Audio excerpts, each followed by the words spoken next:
Por fin llegaste al lugar correcto. O mejor dicho, a las vibraciones sonoras correctas. Has llegado a descargacultura.unam.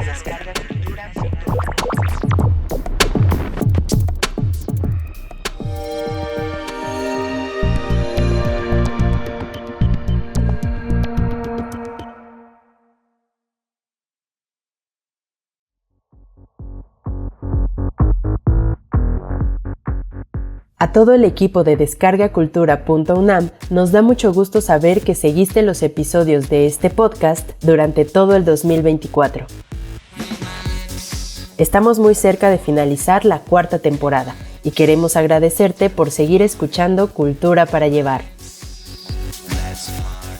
Acompáñame en el episodio de hoy, en el que te platicaré sobre la revista Punto de Partida, que pertenece a la Dirección de Literatura de la UNAM, y cómo es que llegan a Descarga Cultura algunas voces que han sido parte de las convocatorias de esta revista. Hola, soy Shelja y estoy en descargacultura.unam.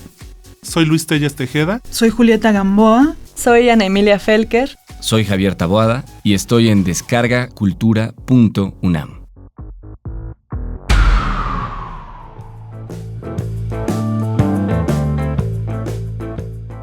Punto de Partida es un proyecto emblemático, nacido de la propuesta que hace Margot Glantz en 1966 al entonces director de difusión cultural Gastón García Cantú, con el fin de impulsar la creación literaria y gráfica emergente, donde jóvenes escritoras y escritores, además de diversos artistas visuales, tendrían la oportunidad de dar a conocer su obra dentro de la comunidad universitaria. Fue tal la respuesta que un año después de su inicio se publicó la convocatoria al primer concurso de Punto de Partida. Su historia está dividida en distintas épocas que pasaron por la impartición de talleres literarios, la búsqueda y restablecimiento de la periodicidad de la publicación, el énfasis en los textos de distintos géneros literarios, la colección que hereda décadas pasadas y la creación de la revista digital Punto en Línea, que hasta la fecha tiene un contenido diverso. En 2008, en colaboración con la Dirección de Literatura, se creó la serie Voces de Punto de Partida para el acervo de descargacultura.unam, siendo el poeta y narrador Víctor Cabrera el primero en entrar al estudio de grabación. El objetivo sigue siendo mantener la difusión y presencia de los autores y autoras, además de acercar al público nuevas voces literarias.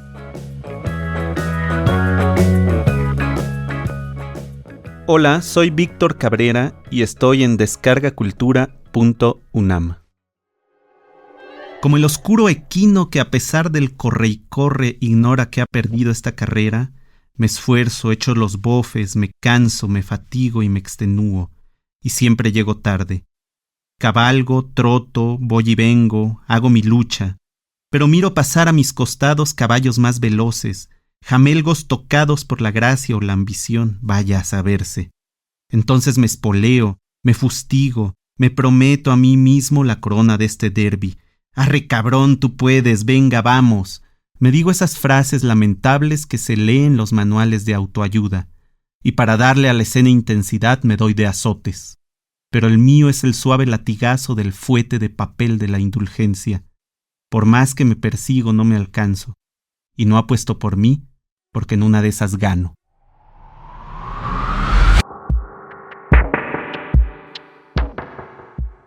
De los casi 50 títulos que componen esta serie, puedes encontrar la voz de Ingrid Solana, nacida en Oaxaca en 1980, licenciada y maestra egresada de la Facultad de Filosofía y Letras, dedicada a escribir cuento, poesía, crónica y ensayo. Además, ha impartido talleres en diferentes universidades. Ingrid Solana fue la ganadora del segundo lugar en la categoría de crónica por el texto Tehuantepec, con el que participó en la edición 39 del concurso convocado por la revista Punto de Partida. Hola, soy Ingrid Solana y estoy en descargacultura.unam. Estas son otras de las voces que puedes encontrar en la serie. Soy Cristian Barragán, nací en la Ciudad de México en 1985, escribo poesía y ensayo. Mi primer libro se llama De un oscuro oleaje y fue reconocido con el Premio Nacional de Poesía Joven Gutiérrez de Cetina en el año 2008. Los fragmentos que ustedes podrán escuchar son la parte primera y tercera del libro, acompañados por un canto y un contracanto que abren y cierran el poemario. Espero que lo que vas a escuchar ahora pueda gustarte un poco. Hola, soy Daniela Bojorquez. Los textos que les voy a leer se llama Ruido de Fondo. Habla sobre las distracciones y las dispersiones de un escritor. El segundo texto es Manual en caso de visitas y fue el tener una serie de experiencias sentimentales y poderlas transferir de una manera abstracta. Sístole Clap es un cuento que adentro contiene dos, versiones de la misma anécdota. Es un ejercicio narrativo, un proyecto que he trabajado basándome en el tema de los espejos. Y el cuento, Ado Ido, toma su nombre de las terminaciones del pasado participio Ado, Ido, To, So, Cho, sobre algo que en teoría sucedió, pero nos daremos cuenta que esto es una construcción de la protagonista y no tanto una serie de hechos. Ya no les cuento más, mejor que disfruten los textos. Hola, yo soy Javier Raya y los quiero invitar a descargar mis tracks de Alaraca, que es un libro de poesía. Son poemas que buscan ser una especie de juego o de investigación musical, sonora, rítmica, a través de los procesos de gestación y muerte, tomando como pretexto algunos motivos como las aves. Y nada, pues invitarlos a descargarlos y ojalá les gusten.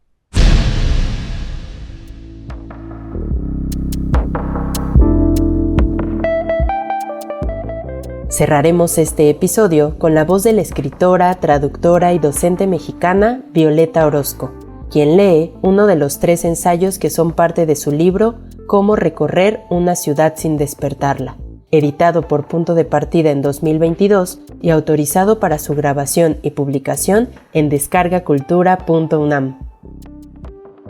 Recuerda que al usar tus audífonos mejoras tu experiencia sonora.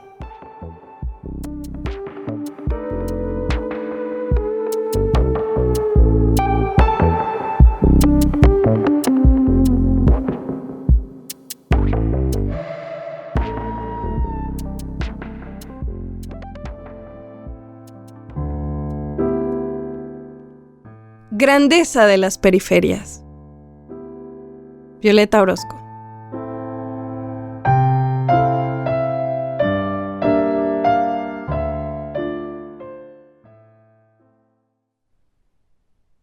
En un lejano lugar, retacado de nopales, había unos tipos extraños llamados intelectuales. Se la pasaban leyendo para ser sabios y doctos, pues no querían seguir siendo vulgares tipos autóctonos.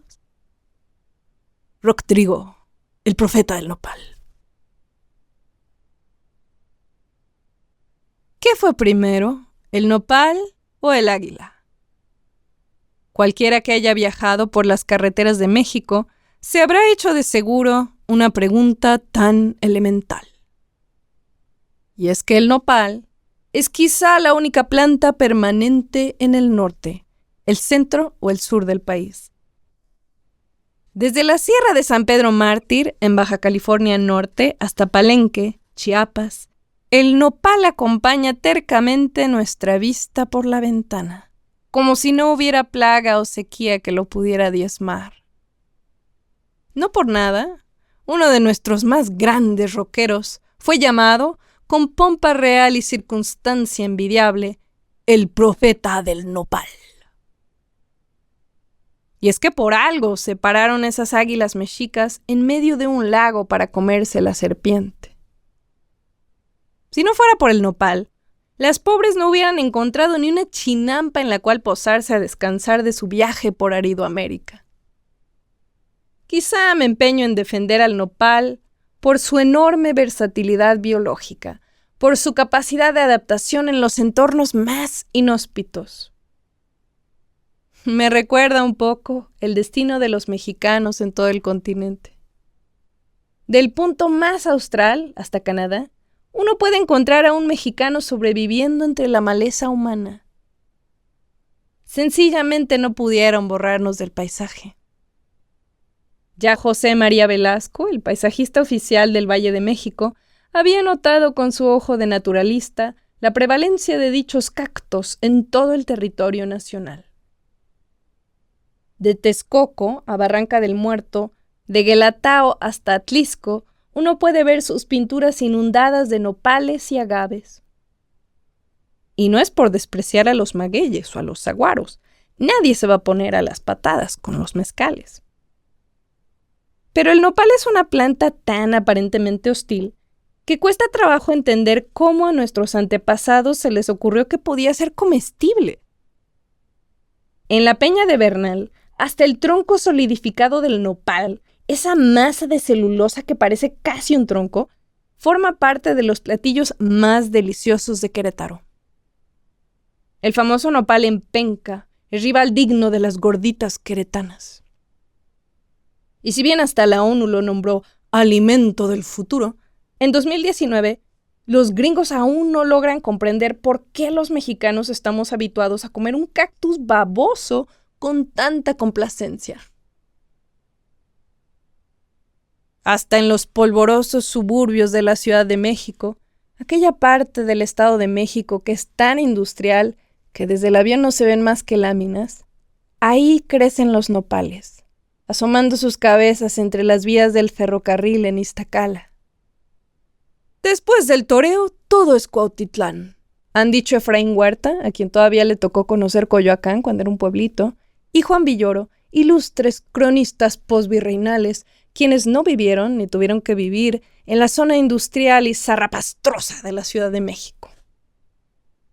Pocos, como Rodrigo, le han cantado a las partes más marginales de la ciudad, sobre todo a la que está al norte del toreo, a Cuautitlán, donde se encuentra el barroco convento de Tepoztlán. No estoy hablando del que está cerca de Cuernavaca, que ese es Tepoztlán. A Tlalnepantla, esa tierra extraña de transición entre la Ciudad de México y Querétaro. A Naucalpan, donde se halla la churrigueresca iglesia de Nuestra Señora de los Remedios. A Lomas Verdes, donde había cerros tan espectaculares que los sacrificaron por centros comerciales aún décadas después de que quebrara el de la Acrópolis, allí donde Café Tacuba grabó el video de Quiero ver. Esa icónica canción que al salir causó revuelo porque mostraba una zona que no era una parte glamorosa de la Ciudad de México, sino un lugar extrañísimo que parecía un templo griego del siglo XX en plena decadencia. El mito del centro comercial abandonado. Algo así como una Pompeya posmoderna que en vez de presentar dibujos pornográficos mostraba grafitis en columnas agujereadas y estatuas ennegrecidas. Al centro, bajo la luz enrarecida, se podía ver una cúpula en forma de estrella que era como el portal hacia una nueva dimensión. Se trataba de un recinto que había sido un centro comercial a principios de los 2000, pero que en el video se presentaba como un parque improvisado de adolescentes que jugaban fútbol con un ladrillo. La Acrópolis Mexa, la esquina que te ve cuando caminas. En esos cerros de Pirul pasé mi infancia alborotando hormigueros y desenterrando cactus para regalárselos a mi madre. Resulta extraño verlos ahora desgajados por la cúspide, uno de los más grandes centros comerciales de la Ciudad de México. Es como si ese lugar nunca hubiera existido. Al pasar por ahí, me llegan de lejos las palabras del chilango mayor, el tan pequeño Rodrigo González, como amplificadas por el tiempo. Es un cometa la imagen, es un mapa de vapor, Eran solares baldíos de amor. Mientras viajo en autobús a Zacatecas, miro desde lejos lo que fueron los terrenos baldíos de mi infancia. Nunca les tuve cariño. Para mí, los suburbios de la ciudad eran ese sombrío territorio del que nadie escribía, nadie construía mitos de serpientes y nopales. Eran un terreno de silencio. Un lugar donde las canchas de fútbol se construían debajo de las carreteras y al lado de las fábricas, porque no había otro lugar donde ponerlas. El norte de la ciudad, las torres de satélite. El único monumento que reconocí desde el avión. Yo las vi cambiar de color hasta que olvidé sus colores. Goeritz y Barragán tramando construir el primer suburbio de la Ciudad de México. La ciudad fuera de la ciudad. 5 patéticos dedos de concreto abriendo su palma desolada hacia el aire contaminado. No hay manera de escapar de la ciudad, de la omnipresencia de su aridez. Por eso se hace tan largo el viaje desde el centro de la ciudad hacia la salida a Querétaro. No queda muy claro cuando uno finalmente está fuera de la zona metropolitana. Recuerdo mi terror cada vez que llegábamos a la quebrada, sentir el escalofrío al leer ese nombre en las placas verdes de la carretera. ¿Qué se había quebrado? ¿Quién? ¿Y cuándo? Mirar la autopista México-Querétaro era como entrar a un submundo donde era natural ver los coches destripados en un depósito enorme que parecía más tupido que el bosque de Naucalpan. Los tiraderos de basura, las ciudades en lo alto del cerro, las tripas de las fábricas expuestas sin pudor a los ojos de los conductores. Y al lado las escuelas técnicas y las primarias desahuciadas, la violencia de los callejones escondidos. Aún era posible ver, entre todo ese metal y ese cemento, uno que otro nopal y un eucalipto polvoriento asomándose dudosos, como pidiendo permiso para seguir existiendo. La periferia siempre está presente. Es un lugar dentro de nosotros. Querer escapar a la visión de la periferia es como querer escapar de nosotros mismos, como huirle a nuestros intestinos, añorar el largo tramo que va del norte del antiguo Distrito Federal hasta Querétaro, imaginar que las ciudades perdidas no existen, que están fuera de nosotros, fuera del mundo, que no son parte de la ciudad, no están colgados sobre las fábricas y el abismo. Es más fácil imaginar que los pirules no están llenos del polvo de las fábricas, los tiraderos de basura no existen, este paisaje agrisado está fuera del reino de lo visible. Cuando uno pasa enfrente, solo hay que cerrar los ojos y no ver a la mujer que espera el camión en medio de la calle. Los árboles mochados y sin pájaros, las tejas de lámina, las unidades habitacionales descascaradas, los parques de cemento como jaulas. ¿Cómo asombra ese milagro? La persistencia de un lugar híbrido, ni completamente ciudad ni completamente campo, que de un momento a otro se convertiría en el escalofriante lugar de las afueras de la ciudad. Al mirar a las mujeres tomar el camión en medio de la avenida del Periférico Norte, me sentía como si estuviera en una remota orilla del mundo y recordaba, de golpe, todas las periferias que había visto en mi vida. Rememoré la periferia de la ciudad de San Cristóbal de las Casas, la colonia América Libre, junto a la Universidad de la Tierra, cerca de las calles de Italia y Quetzalcóatl, la única universidad indígena del país. Recordaba de pronto la mirada desconfiada de los lugareños que me vieron invadir su territorio subiéndome a un cerro donde solían cultivar y estaban construyendo sus casas. Mis pesadas botas de turista pisando sus milpas sin darme cuenta, porque estaba tratando desesperadamente de capturar el inédito paisaje con la cámara. Perdí esas fotos, las fotos de los indígenas cargando bultos, siempre cargando y caminando cuesta arriba.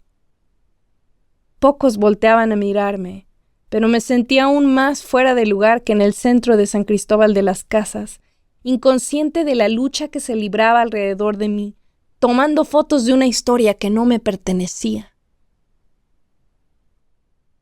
Así me sentí ese día, en la carretera del Estado de México que iba rumbo al norte, viajando del centro a la periferia, de mi presente hacia mi pasado, mirando cómo los peatones nos veían, como si no fuéramos parte del paisaje y nos quisieran fuera de su campo de visión.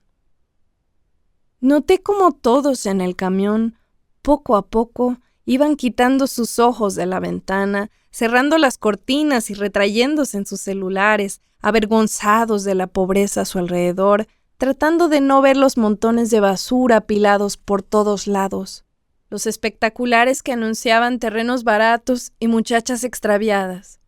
Y finalmente, uno de ellos dijo que sí, que le recordaba las favelas, y le pregunté si había ido a Brasil, pero dijo que no, que había lugares así también en Argelia, ciudades perdidas en las montañas que no le interesaban al gobierno.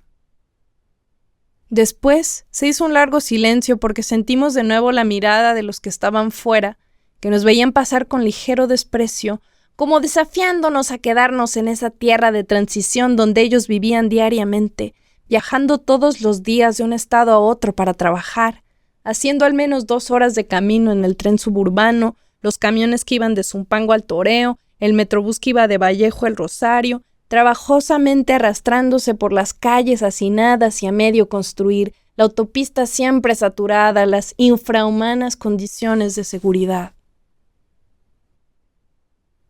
Pensaba sobre todo, al pasar por Izcalli, en mi amiga de la primaria que desde hace 5 años dejó de tomar el camión por la cantidad de mujeres que violaban y asaltaban en ellos.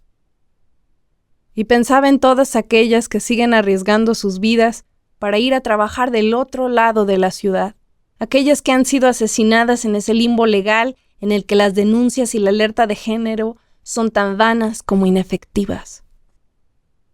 Me volvió a la cabeza la canción de Rock Trigo, macabramente reinterpretada en el estado más feminicida, el Estado de México.